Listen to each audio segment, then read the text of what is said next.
La société se trompe sur ce qu'est un homme de valeur. Bonjour à tous, c'est Fabrice Julien, coach et auteur expert en séduction depuis 2010 et dans cette vidéo, laissez-moi vous dire que la société se trompe sur ce qu'est un homme de valeur, surtout les hommes jeunes, les hommes influençables, beaucoup d'hommes, même les femmes, parfois elles se trompent sur ce qu'est un mec bien ou pas et elles se mettent avec le pire des connards et elles s'en mordent les doigts toute leur vie. La société se trompe beaucoup sur ce qu'est un homme de valeur. Les hommes paumés, les hommes jeunes, je peux comprendre, c'est une erreur de jeunesse qu'on appelle. Mais en fait, quand je vous dis que beaucoup d'hommes se perdent dans ce qui fait la valeur d'un homme pour séduire par exemple, c'est une chose. Mais en fait, il n'y a pas que vis-à-vis des femmes que vous n'avez aucune idée des aspects qui font un homme de valeur et des aspects qui font que en fait, vous êtes en train de vous planter. La première erreur que font beaucoup, c'est de tirer des conclusions à partir d'une seule expérience. Tu vois, par exemple, je sais pas, tu abordes une femme dans la rue, elle te met un râteau, conclusion, la drague de rue ça marche pas, ou toutes les femmes sont méchantes, ou voilà, tu vois, donc là c'est pareil. Donc, ce qui fait la valeur d'un homme déjà, c'est de ne pas en fait tirer des conclusions d'une seule expérience, et d'arriver à un petit peu se faire une idée enfin, plus que ça. Je sais pas, je pourrais vous donner plein d'exemples. Moi, mes premières approches de rue, ça n'a rien donné. Mes premières conversations sur Adopte un mec, ça n'a rien donné. Et pourtant, j'ai persévéré, j'ai couché avec plus de 400 femmes. Bon, pareil pour mon business en ligne sur la séduction. D'accord, j'ai un site de coaching et de formation en ligne. Au début et pendant des années, j'ai gagné moins de 1000 € par mois. Et aujourd'hui, j'en vis. Donc pour beaucoup de choses, si tu veux aller trop vite, si tu tires des conclusions d'un nombre trop restreint d'éléments, c'est un problème en fait. Parce qu'il n'y a rien ou presque qui va marcher tout de suite pour gagner de l'argent, pour baiser des femmes, pour ci, pour ça. Puis alors, par contre, quand ça marche du premier coup, par exemple un homme qui va tester une phrase d'accroche, je sais pas, il va dire à une fille hey, « Salut, je t'ai vu passer, t'avais l'air adorable, est-ce que t'es du quartier ?» Ah, imaginons que ça marche, bah, du coup il va faire plus que ça, parce qu'il va dire cette phrase elle marche. Alors que les 10 fois d'après elle ne va pas marcher la phrase. Mais comme elle a marché une fois, il va la refaire. Ça, il faut essayer de prendre un peu plus de recul là-dessus et c'est ça qui va vous donner beaucoup plus de force en fait sur les choses. Après, je ne vous dis pas quand ça commence à coûter de l'argent et tout, je ne te dis pas par exemple d'investir dans 10 sociétés de merde et perdre ton argent 10 fois avant d'en trouver une qui marche, c'est pas la même chose.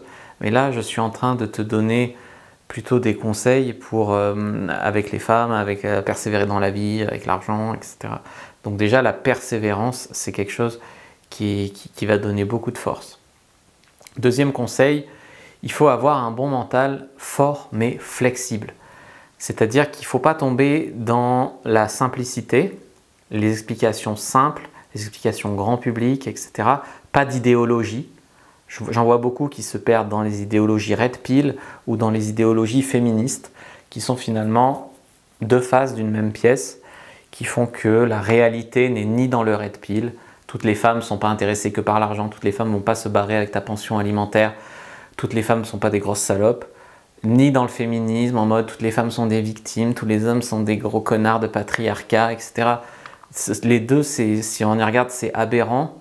Le féminisme va beaucoup plus loin que le red pill dans l'aberration, ça c'est clair, dans les raccourcis. Je sais pas, moi par exemple j'ai eu beaucoup de problèmes avec des féministes, pourtant j'ai jamais fait de mal à une mouche, mais dès qu'on peut taper sur un coach en séduction un peu masculin, on le défonce. Par contre, red pill, j'ai jamais eu de problème avec eux, même la plupart du temps ils disent que ce que je dis c'est pas que des conneries, mais je vais pas assez loin en fait.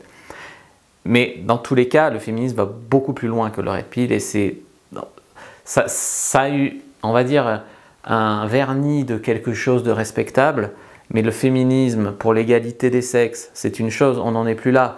Le féminisme pour les femmes enceintes et avoir plus de droits pendant la grossesse, on ne les entend pas. Aujourd'hui, le féminisme, c'est on veut le travail des hommes, on veut plus avoir d'enfants, on veut tous être trans, les hommes c'est des cons, il faut leur couper les couilles et les mettre en tôle, etc. Et on veut faire pipi debout par égalité. Voilà, c'est complètement en train de se perdre. Donc j'ai presque plus de respect pour le red pill que pour le féminisme extrémiste. Maintenant, les deux c'est extrémiste et les deux je pense qu'il faut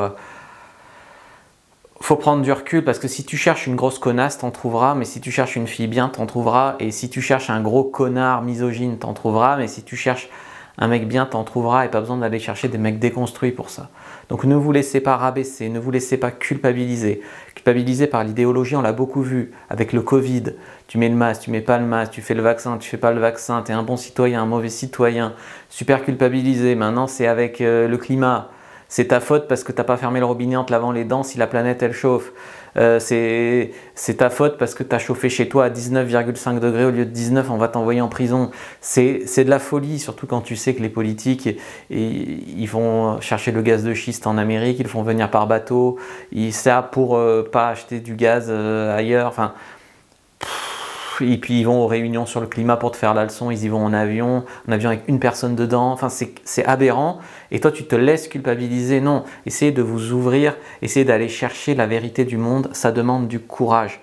Vous pensez souvent que les mecs de valeur, les mecs forts, etc., c'est les mecs qui vont à la salle de sport, avoir des gros biceps, s'habiller avec des fringues à la mode, beaucoup de gel dans les cheveux pour bien se coiffer, et surtout parler, dire n'importe quoi avec beaucoup d'assurance.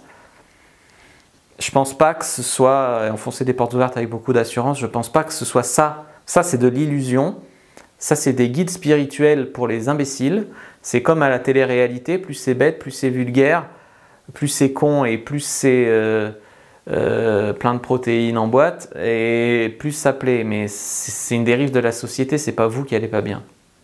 Donc s'ouvrir et chercher la vérité du monde. Ne pas forcément se croire plus intelligent que tout le monde quand on a regardé 2 vidéos sur YouTube. Ça, je vois beaucoup de gars qui, même à moi, ils viennent me faire la leçon. Ouais, mais c'est pas comme ça qu'on fait, hein, c'est pas comme ça qu'on fait. Hein. Moi, j'ai vu dans une autre vidéo que c'est comme ça. TG. Voilà. Donc ça, c'est quelque chose qu'il faut savoir. Quand tu es jeune, tu peux très vite avoir l'impression d'avoir tout compris au monde, alors qu'en fait, t'as pas trop d'expérience. Faire la leçon sur des conneries parce que tu as vu ça à la télé et que tu crois que les vieux, ils ont rien compris. Mais quand tu es plus âgé, je sais pas, il y a beaucoup d'hommes vers 40 ans qui vont se dire aussi des choses comme « Oh Fab, j'aurais vraiment aimé avoir découvert le game avant, ça aurait vraiment changé ma vie, je me suis marié, c'était un fiasco, j'ai pas beaucoup profité dans ma jeunesse, je me suis marié avec une des premières nanas qui voulait bien de moi, etc. » C'est un gros problème. Si vous voulez être un homme de valeur, moi je vous conseille de trouver ce qui fonctionne pour vous. D'accord ? Il y a ce qui fonctionne en théorie. Alors là, en théorie, il y a beaucoup de choses qui fonctionnent, demande à Macron. Il y a beaucoup de choses qui fonctionnent en théorie. Dans les faits, c'est autre chose. Ben là, c'est pareil, en séduction. C'est-à-dire que tu as des choses qui fonctionnent pour moi et qui vont moins bien fonctionner pour toi. Il y a des choses qui vont bien fonctionner pour toi et moins bien fonctionner pour ton voisin, etc.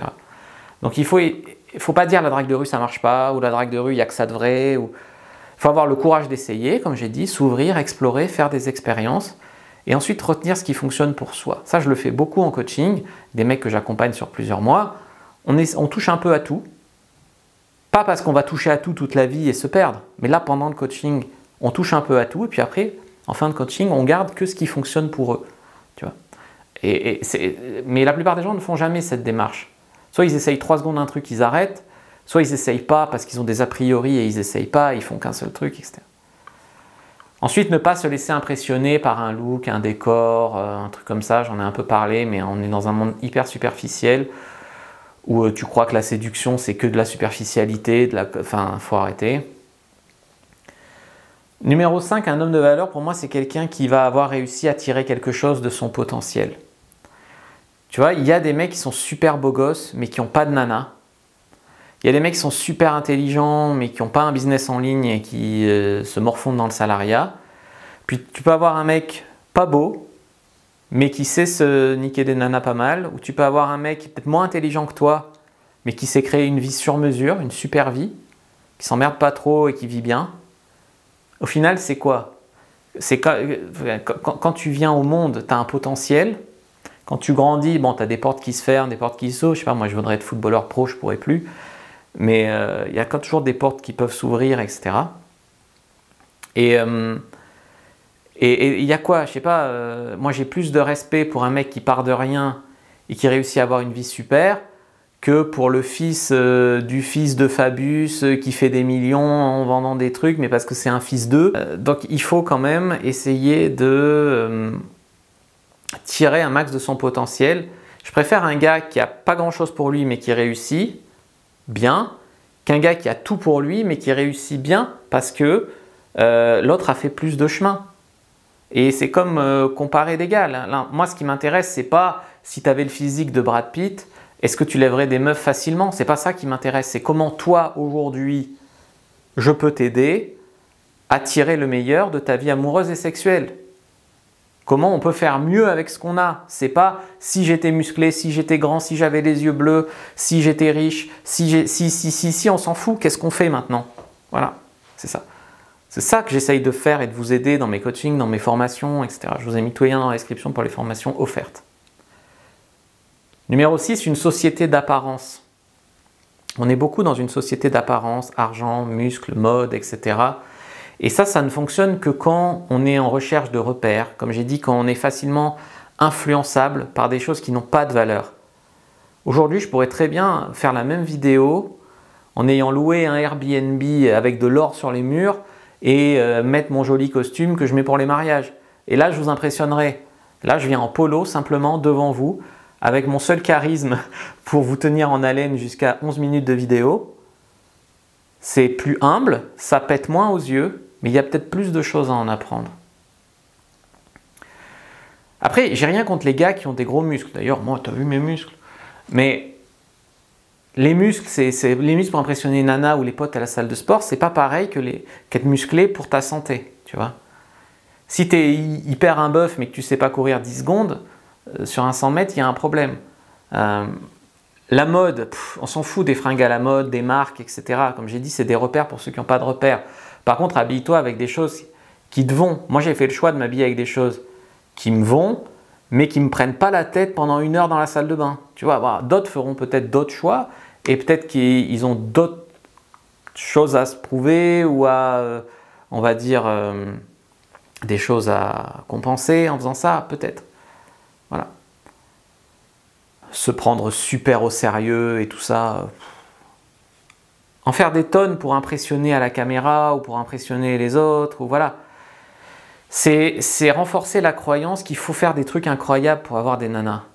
Il ne faut pas faire des trucs incroyables pour avoir des nanas. Il faut faire des choses efficaces, efficientes, qui fonctionnent. Il faut s'enlever des barrières limitantes dans la tête. Et déjà, ça va aller beaucoup mieux. Voilà. Et après, faire des choses incroyables, où les nanas, c'est que pour les autres, etc. Non. En numéro 7, pour moi, un homme qui a de la valeur, c'est aussi un homme qui va pouvoir accepter la remise en question. Moi, aujourd'hui, j'ai beau avoir un business en ligne qui fonctionne, j'ai beau avoir couché avec plus de 400 nanas, je pense que j'ai toujours des choses à apprendre de la vie et je reste humble. Alors, je reste pas humble dès qu'il y a un charlatan qui vient me dire « je vais révolutionner ton truc en tac, tac, tac », par contre, voilà. Non, mais rester humble, savoir qu'on a toujours des choses à apprendre dans la vie, qu'on peut toujours aider, qu'il y aura peut-être des gens qui nous tendront la main, il ne faudra pas avoir trop d'ego pour ne pas l'apprendre, etc. Qu'on est toujours moins bon qu'un autre, peut-être que toi tu es nul et que tu peux apprendre, qu'il ne faut pas toujours essayer de la même façon, comme toujours foncer dans le même mur, parce qu'on a décidé que c'est comme ça, ou parce que nos parents nous ont dit que c'est comme ça, ou parce que la société a dit que c'est comme ça. Il y a peut-être d'autres choses à essayer, à faire, pas perdre des tas d'années sans s'y prendre bien, pas perdre des tas de nanas, etc. Beaucoup de choses dans cette vidéo. N'hésitez pas à prendre votre formation offerte dans la description. Likez, commentez, partagez. Moi je vous dis à bientôt et que le dieu de la séduction soit avec vous les amis.